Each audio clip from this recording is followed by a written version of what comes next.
Maybe. So Alexi Lalas was that guy. And he would have been like... He only played two World Cups. 94... If you're lucky, you get to do two. Jesus Christ. So if you're lucky, you get to play one. 94, 98, yeah. If you're lucky, you get to go to one. Don't forget about that. Like, he's always been mad into rock as well. He did manage a couple of teams that went tits up. Okay. I think he was a director of a football team as well for a while. It didn't really do that well. Alexi Lalas is kind of like almost a sort of bit of a kind of in-joke with football. Do you remember that guy? The fucking guy from the World Cup? Because America have notoriously always been shy at football. Yeah. Well, it's not a national sport by any means. But and it's also not played on the street. It's also terrifying for them to play in an event called the World Cup that isn't only held in America. You know what? See all that World Series and all? I want to set myself on fire. World Series? What other countries only played? Yeah. The World Series. Get the fuck away. The stupidest thing. At least the hockey is like the Stanley Cup and all. Baseball. World Series is baseball. Baseball. World Series. Yeah. I don't know what what's the basketball one? What's that called? I don't know. I know the hockey one is the Stanley Cup. At least that's... but don't call it World anything. Yeah, exactly. You know, at least Super Bowl is fair enough. Kind of. Whatever. Yeah. You can still call it a bowl. The World Series. Get the fuck out of here. World Series is a silly name. I know there's teams from like Cuba and all that. I don't know whether they make it into the actual thing, but I think it might be open to them. I think it's best to just stay ignorant and slag it. Let's do that. Let's not justify it. Yeah. Let's just go with it. For a minute there I was silly like... fuckers. Maybe they did. No, fucking shut up, America.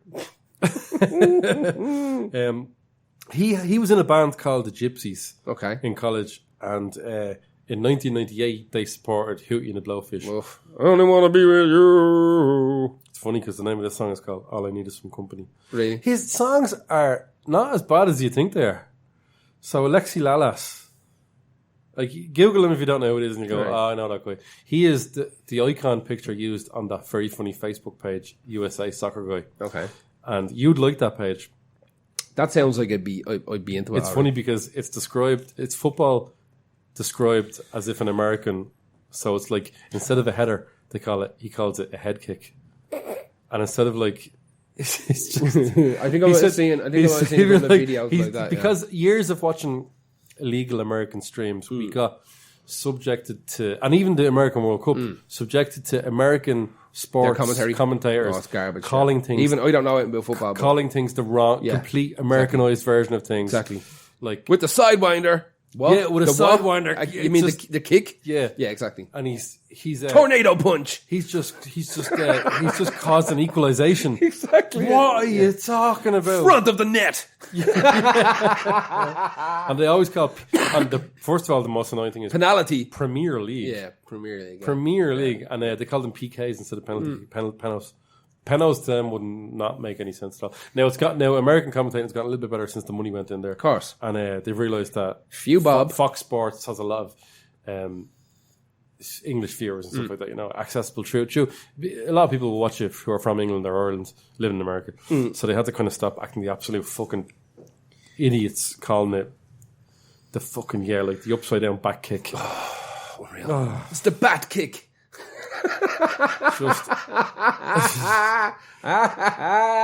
But USA Soccer Guy is a page on Facebook you should check out if you want to laugh. I'll be into that now. I'm going to go and do that. And they use his picture, Alexi Lalas' picture, as the kind of as the guy.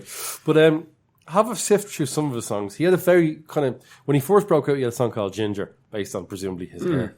In the 90s, that wasn't on Spotify anymore because I don't know. He's not one of us, though, is he? With ginger hair? Well, no, he's Greek, so they don't have ginger hair. Well, his dad was Greek. His mother could have been. I don't know. Northern European or something. Yeah. Actually, he's very white and ginger for someone with Greek. He's just Northern European, some Scandinavian dude. Ooh, racist. He has 7 albums. How Scandinavian racist? I don't know. That's loads of them have ginger hair. That's where we got it from. Did we get it from them? From the Vikings, yeah. Yeah, it's not an actual Irish thing, though.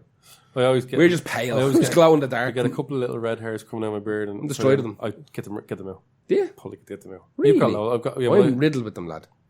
It's weird, isn't it? Yeah. Whatever. Fuck it. I don't care anymore. I'm getting old now. The older you get, the less you start caring about what you look like. Care about fuck all. To be fair. Yeah. Right. Well, Alexi Lalas looks all dashing now. He's got that big American jaw and he's got his... He looks like Josh. You know where that comes from? A muscly Josh Homme. You know where that kind of traditional big, strong American jaw comes from? It's the steroids they put into beef. getting passed on to the humans. Yeah, apparently that can't be good. Yeah. Apparently that's where it comes from. Yeah, it's that what people consider the classic American Brad Pitt jaw and chin and all this type of shit. There's loads of weird. If I ever have a kid, which I probably won't at this age, unless you steal one. Yeah, but I can't pass on genes to a stolen child. Rub yourself against them, like in a good way. Like in a good way. Yeah. No. Osmosis of cells. But that's what I'm saying. I'm not going to have a good job. I don't eat steak anymore. Yeah. Well, I did for years. Rub one of them Rebel Whoppers on them. Those Rebel Whoppers are good, man. It's grand. No, but when I say it's good, I mean it's as good as a Whopper. Oh, that can only be that good anyway. It's garbage food. Now it's garbage food. We can eat. It's fine. That's what I'm so happy about. I can have a drunken Whopper. Yeah, exactly. Yeah. Love it. Grand. That was Alexi Lalas. Some of you will know who he is. Some of you won't. But I needed to get away from actors for a minute. Yeah. I didn't. I did once or twice. Well, actors is easy, but it's also still hard enough. Here's the next one. You ready? Yeah. Steven Seagal. Oh, that's right. Steven fucking Seagal. This fucking absolute gambine has albums, doesn't he? He's a fucking tool, right? He's an absolute gobshite. But also hashtag don't bash Mats. Is he one of them? Is he? Of course he is. All right. He's born in Lansing. His favourite is to bash Asian Mats. Really? Oh, he is obsessed with it. Yeah, he's the first Westerner to ever open a martial arts dojo in Japan.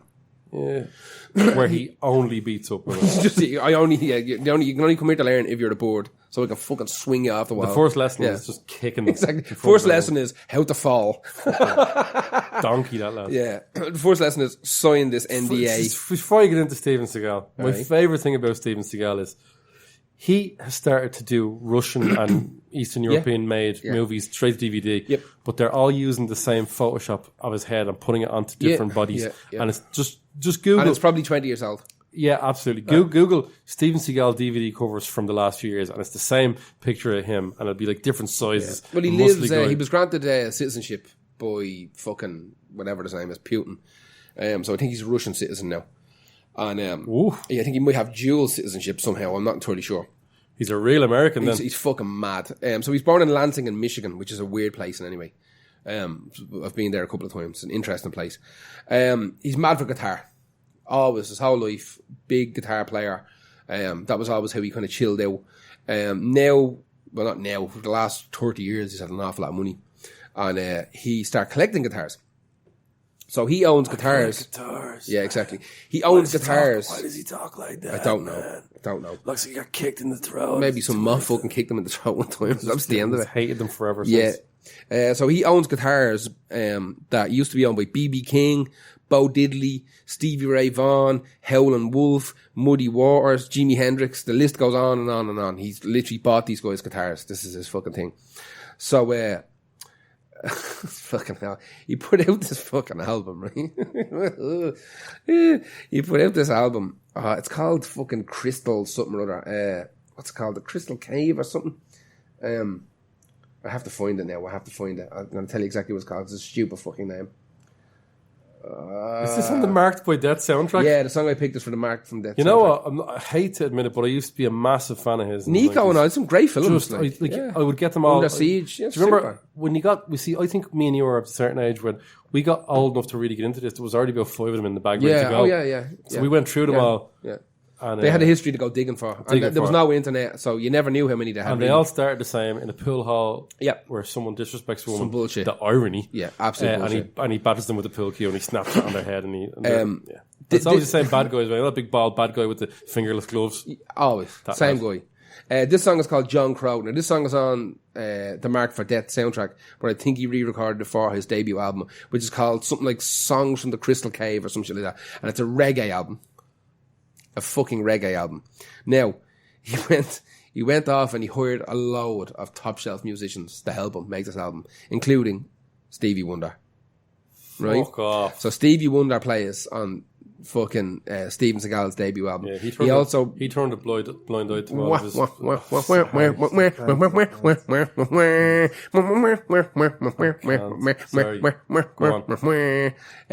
So he brings in loads of these like top shelf Jamaican MCs and fucking DJs and stuff. And what came out? Listen to this song. It is fucking disgraceful.